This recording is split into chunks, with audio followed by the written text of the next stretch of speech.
रंजन जी, और कई ऐसे फेस है, कई ऐसे चेहरे हैं बिहार की राजनीति में जिन्हें बड़ा चेहरा माना जाता है, वो पहले चरण में है चुनावी मैदान में। जी हाँ, जो बिहार की राजनीति के जितने दिग्गज नेता हैं वो यहाँ पर चुनावी मैदान में आपको पहले फेज में दिखेंगे। चूंकि नीतीश कुमार विधानसभा का चुनाव नहीं लड़ते हैं, लेकिन जो दोनों उप मुख्यमंत्री हैं सम्राट चौधरी और विजय कुमार सिन्हा, दोनों चुनाव लड़ रहे हैं। सम्राट चौधरी तारापुर से चुनाव लड़ेंगे, तो जो विजय कुमार सिन्हा हैं वो लखीसराय से चुनाव लड़ते हुए नजर आएंगे। इसके अलावा नेता विपक्ष जो हैं और महागठबंधन ने जिनको सीएम फेस घोषित किया है तेजस्वी यादव, वो राघोपुर से चुनाव लड़ते हुए नजर आएंगे। लालू प्रसाद यादव के बड़े बेटे तेजस्वी यादव के बड़े भाई तेज प्रताप यादव, जिनका कि रास्ता राजद से अलग हो गया है, अपनी पार्टी जनशक्ति जनता दल के टिकट पर इसी फेज में चुनाव लड़ेंगे और वो सीट होगी महुआ की सीट।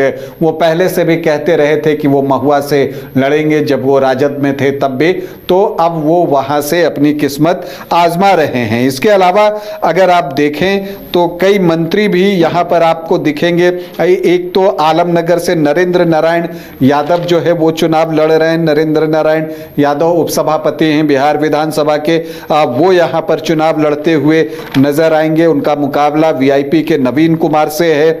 इसके अलावा सोनवर्षा से मंत्री रत्नेश सदा जो है वो चुनाव लड़ेंगे। सोनवर्षा सुरक्षित सीट है, वहां से रत्नेश सदा जो है वो चुनाव लड़ेंगे। इसके अलावा दरभंगा से संजय सरावगी, नीतीश सरकार के मंत्री संजय सरावगी भी दरभंगा से चुनाव लड़ेंगे।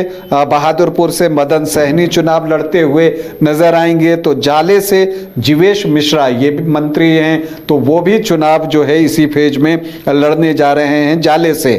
लेकिन जो मुकाबला है, खास मुकाबला सिवान में, वहां पर जो बीजेपी के पूर्व अध्यक्ष रहे और जो अभी वर्तमान में मंत्री हैं बीजेपी के कद्दावर नेता मंगल पांडे सिवान से चुनाव लड़ रहे हैं। और उनके सामने भी एक कद्दावर नेता हैं वहां पर जो है अवध बिहारी चौधरी, जो कि जब महागठबंधन की सरकार बनी थी बीच में तब वो विधानसभा अध्यक्ष थे। तो वो और मंगल पांडे सिवान में एक दूसरे के खिलाफ चुनाव लड़ते हुए नजर आएंगे। महेश्वर हजारी भी यहां पर जो है कल्याणपुर से चुनाव लड़ेंगे।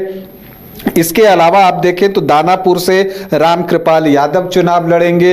मंत्री सुरेंद्र मेहता बछवाड़ा से जो है वो चुनाव लड़ेंगे। नितिन नवीन मंत्री ये भी इसी फेज में चुनाव लड़ रहे हैं। कुरहनी से केदार प्रसाद गुप्ता, ये भी मिनिस्टर हैं नीतीश सरकार में, वो भी चुनाव जो है वो लड़ेंगे। विजय कुमार चौधरी, नीतीश कुमार के सबसे करीबी मंत्रियों में से एक विजय कुमार चौधरी भी इसी बार के इसी फेज के चुनाव में जो है अपनी किस्मत आजमाएंगे।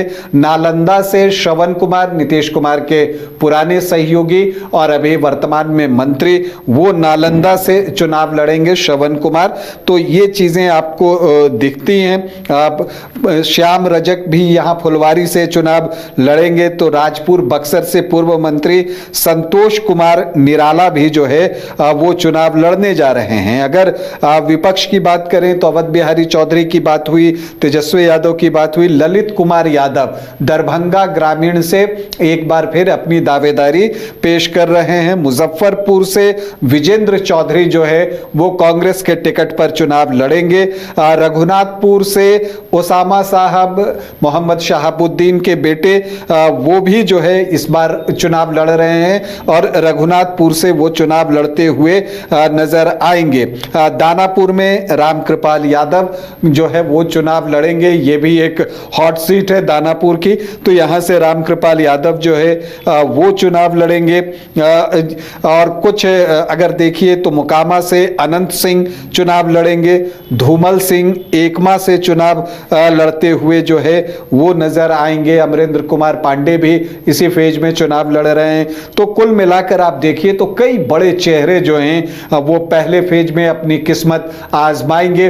अब देखना है कि जो 3,75,00,000 से ज़्यादा मतदाता हैं इन 18 जिलों में, जिन 121 विधानसभा सीटों पर चुनाव हो रहे हैं। उसमें से जनता किस पर अपना विश्वास रखती है, हर व्यक्ति को अपने क्षेत्र से फिर से वापस आने की उम्मीद होती है।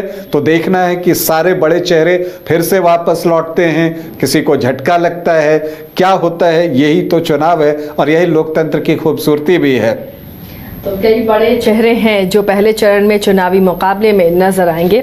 तो चलिए अब दूसरे चरण में जिन विधानसभा सीटों पर चुनाव होने हैं